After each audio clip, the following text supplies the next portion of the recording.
Success Story, votre nouvelle émission sur Sandiara Actu. Mesdames et messieurs, bonjour. Nous sommes très heureux de vous retrouver. De nombreux jeunes, partout au Sénégal et dans la sous-région, travaillent à l'accomplissement de leur vision. Malgré les écueils, nous recevons aujourd'hui l'une d'entre eux, Marème Lissa Sarr, la fondatrice de Perfect Group. Marème, bonjour. Actu TV, bonjour à vous, chers journalistes. Donc, je vous remercie d'abord pour l'invitation que vous m'avez fait aujourd'hui. Merci beaucoup. Lissa, aujourd'hui, nous allons parler de l'entrepreneuriat. Comme vous l'avez constaté, s'entreprendre au Sénégal, c'est toute une difficulté, voire même pénible. Il arrive à un moment de mettre les clés sous le paillasson parce que rien ne marche. Alors, quelle stratégie de marketing digital que les jeunes peuvent adopter pour booster leurs activités? Alors, déjà, parlons de l'entrepreneuriat, parce que quand on entreprend, ça arrive avec le réseau, ça arrive avec l'idée, ça arrive également avec mais aujourd'hui, le marketing digital vient apporter sa contribution face à ce vœu des entrepreneurs d'avoir une visibilité, d'avoir une assise. Maintenant, comme nous le savons, nous sommes à l'ère du numérique, nous sommes à l'ère du digital, et toutes les entreprises qui veulent garder la même position sur le marché ou bien même aller de l'avant sont appelées à faire face ou bien à adopter des stratégies marketing face à la transformation digitale.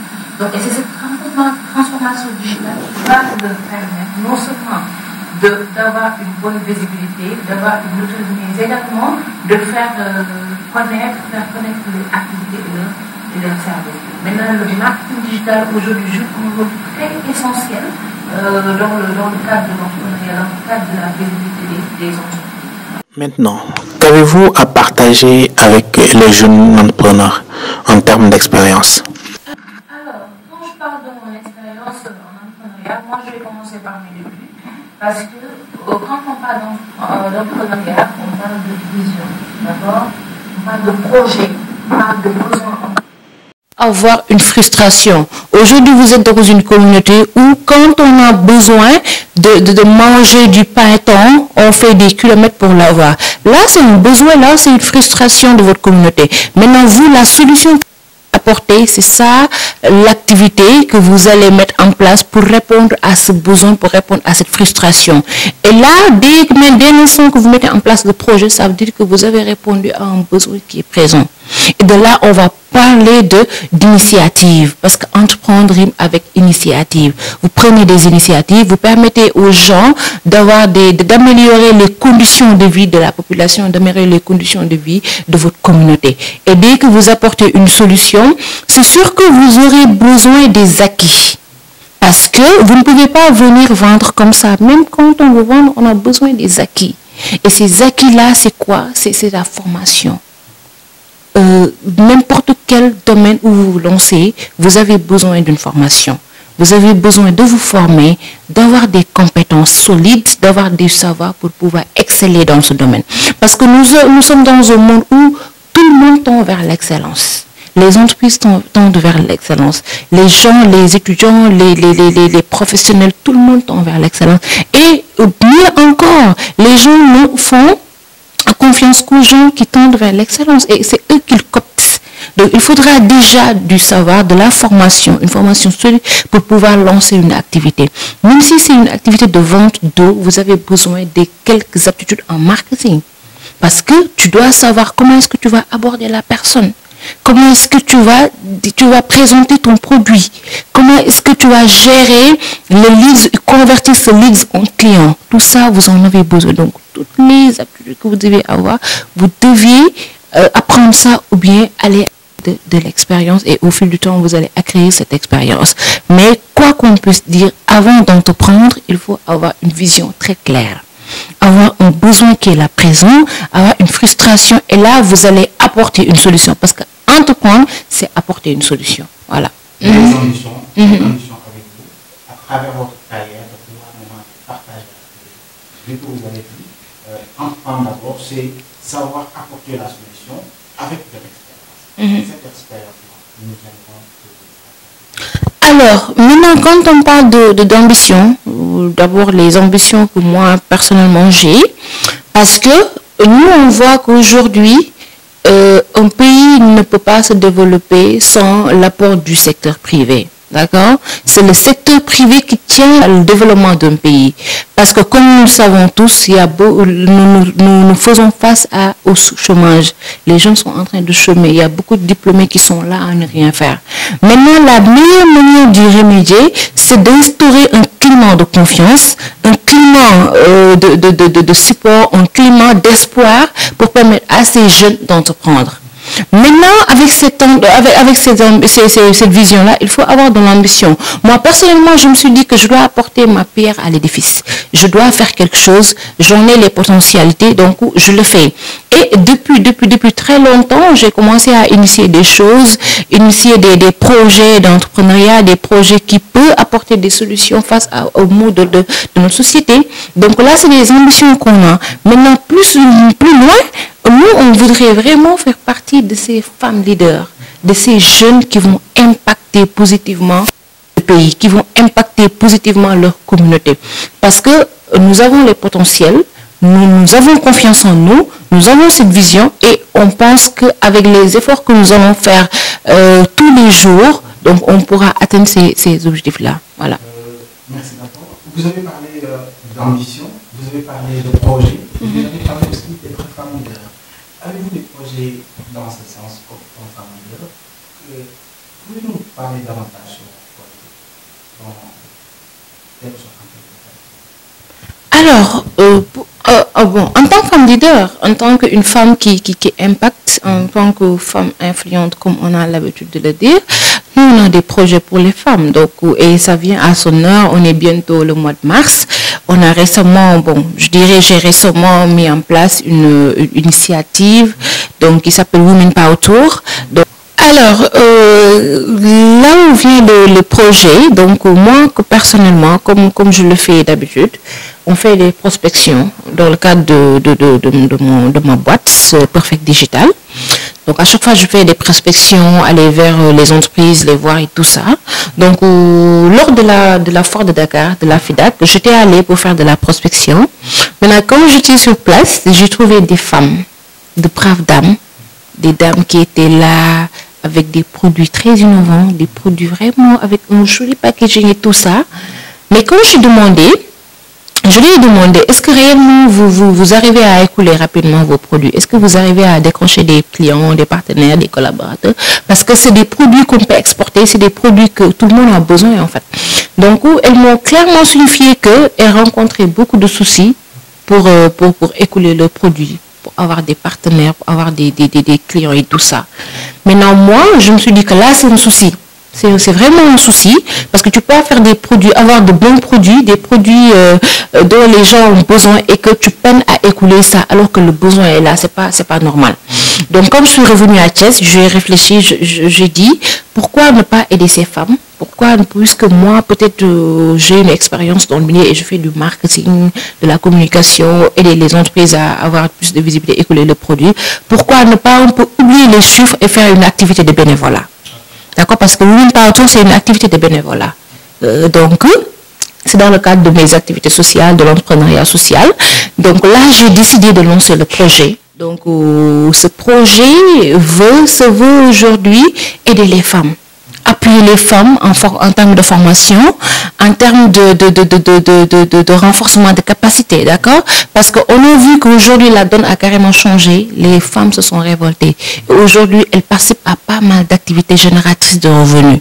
Donc, mais ça leur manque de l'accompagnement. Ça leur manque de stratégie pour pouvoir faire grandir, faire décoller leur activité. Maintenant, ce projet vient résoudre ce problème. Ce projet veut aujourd'hui encourager les femmes accompagner les femmes, mais aussi leur montrer que le monde a besoin d'elles, le monde a besoin de leur expertise, le monde a besoin de leurs mains pour pouvoir vraiment aller de l'avant. Maintenant, ce faisant, on prévoit de faire le tour du Sénégal. Pour cette année, on prévoit de faire quelques jeunes, Thiès, Saint-Louis, Ziguinchor et Keur Massar pour le moment. Donc, durant le mois de mars, on fera des masterclass, des causeries avec les femmes. On va discuter avec elles, on va les encourager, appuyer à ce que le projet est de l'avant et leur dire que vraiment ils sont aujourd'hui le socle principal du développement de notre pays. Donc sans elles, on pourra atteindre le développement, mais ça ne sera pas tôt et également ça ne sera pas très facile. Donc on a besoin de leur main propre, on a besoin de leur expertise pour vraiment tout se développer. Donc en tant que femme leader, en tant qu'une femme qui se veut participer au développement de son pays, là, c'est des initiatives qu'on met en place pour vraiment aider les femmes. Voilà. Vous avez parlé de femmes acteurs que vous voulez aider. Donc, quelle est votre motivation ou orientation que vous voulez donner à ces femmes? Alors, déjà, elles sont motivées. Déjà, parce que dès l'instant que tu prends l'initiative de mettre en place quelque chose, tu as une motivation derrière. Nous, ce qu'on peut faire, c'est encourager. On vient pour encourager. Parce que en termes d'entrepreneuriat, il y a beaucoup de facteurs qui peuvent déstabiliser, qui peuvent décourager et qui peuvent te envoyer en faillite, en fait. Donc, il y a beaucoup de facteurs. Il y en a un gogo qui peut déstabiliser. Maintenant, il y a beaucoup de sources en fait, parce que déjà, dans la société, dans ton environnement, quand tu es femme, tu entreprends, tu as beaucoup d'activités, déjà, les gens vont te voir dans notre œil. D'accord? Ils vont te voir dans notre œil, ils vont penser que toi, tu es vraiment trop ambitieuse. Et il n'y a pas de personnes trop ambitieuses, il n'y a pas trop d'ambition. Parce que ce qui est dans le monde, ça nous appartient. On a les potentiels d'aller arracher ça parce que cela nous appartient. Donc maintenant, là, pourquoi je parle d'encourager? Parce que, pourquoi je parle d'accompagnement et d'encouragement? Parce que dès l'instant que la femme a un certain niveau de mindset, dès l'instant que tu as un certain niveau de mindset, tu ne pourras pas être découragé. Quels que soient les facteurs de distraction, quels que soient les facteurs de découragement, toi, tu vas continuer parce que tu as déjà une vision claire de ce que tu veux. Tu connais déjà, tu t'es déjà formé, psychologiquement, tu es prête et de manière morale, tu es prête et tu as déjà un mindset très bien formé, de sorte que, quelles que soient les difficultés que tu feras face, tu vas vraiment s'en passer parce que tu es déjà formé et tu as déjà une vision. Voilà. Et à part le projet de Women Power Tour. Il n'y a pas d'autres projets que vous aimeriez partager? Alors, les projets, ça vient comme ça. Moi, les projets, ça vient comme ça. Dès que je vois un besoin qui est là et que je sens que je peux faire quelque chose, j'en fais un projet. Et on essaie de réaliser, on essaie de vraiment apporter nos solutions. Donc les projets, ça vient comme ça et on les réalise comme ça, voilà, avec nos moyens. Voilà. D'accord. Avez-vous un moment qui vous a marqué dans votre parcours?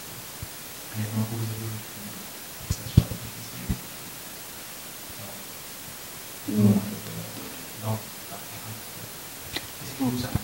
difficile? Bon. Je ne saurais dire grand-chose parce que dire que quelque chose m'a marqué, bon, ça c'est quotidien parce que parfois on a des défis. Parfois on fait face à des défis dont on pense que c'est vraiment ça, on ne pourra pas vraiment relever ces défis en fait. Et avec peu d'efforts, avec vraiment des efforts qu'on fait, avec peut-être l'expérience qu'on a dans le milieu, là, on réussit à vraiment relever ces défis qu'on a et qu'on pensait ne pas pouvoir relever. Donc ça, c'est des choses qui nous marquent parce que là, on se dit que vraiment on grandit. On grandit en termes d'expérience, on grandit en termes de savoir, on grandit dans le milieu que nous fréquentons. Donc ça, c'est des choses qui nous marquent au quotidien. Donc voilà, c'est ça en quelque sorte. Dernièrement, quel message de motivation pour vous lancer à l'endroit des jeunes?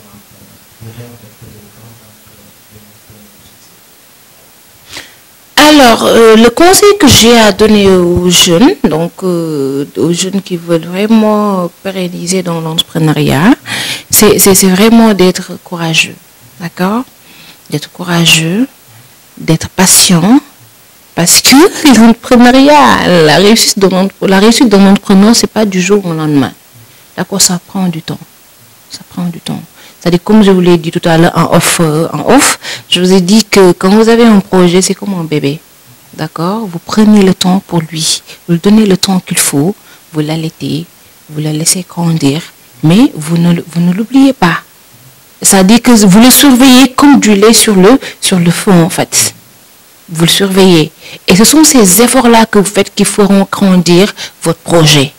Maintenant, entre-temps, si vous n'êtes pas patient, si vous pensez que ça demande trop de temps, là, vous allez abandonner. Alors que la réussite, c'est après. Vous allez prendre le temps de vous investir. Investir votre énergie. Investir votre temps. Investir votre argent. Parce que ça le demande. Ça demande toutes ces trois choses-là. Maintenant, avoir du courage, être patient, mais surtout être innovant. Parce qu'aujourd'hui, comment je peux le dire, le monde avance rapidement. On ne peut pas contrôler l'évolution. Voilà, l'évolution du monde. Ça évolue rapidement. Et les gens qui s'en sortent le mieux, ce sont les gens qui innovent. Être très innovant et créatif. Parce qu'on ne peut plus faire quelque chose que personne n'a jamais fait. Mais tout ce qu'on peut faire, c'est apporter notre valeur ajoutée, notre touche personnelle et innover de sorte que cela puisse aboutir à une réussite. Mais là, à part ça aussi, c'est créer les propres moyens. Parce qu'on a l'habitude de voir les jeunes dire que j'ai mon projet, mais je n'ai pas les moyens de réaliser le projet. Non, tu utilises tes propres moyens. Utilise tes propres moyens pour avancer. Maintenant, s'il y a des gens qui voient que vous faites des efforts et que tout, après, vous pouvez faire appel à des financements, à des subventions et tout ça. Mais allez-y mollo, allez-y avec les moyens du bord. Et dès que vous commencez à voir que votre projet décolle, là, vous pouvez faire appel aux banques, faire appel à des structures de financement, faire appel à des structures de subvention, d'accord? Donc, c'est les conseils que j'ai à donner aux jeunes, malgré qu'il y en a un gogo, mais je pense qu'avec ces choses-là, avec le courage, la patience, l'innovation, la créativité, je pense qu'en tant qu'entrepreneur, on peut aller de l'avant. Voilà. Merci beaucoup, Mme Lisa Sarr. Merci beaucoup. Donc, chers téléspectateurs, c'était votre émission Success Story sur la 5 Actu. On vous donne rendez-vous la semaine prochaine pour une autre vidéo. Merci beaucoup. Merci.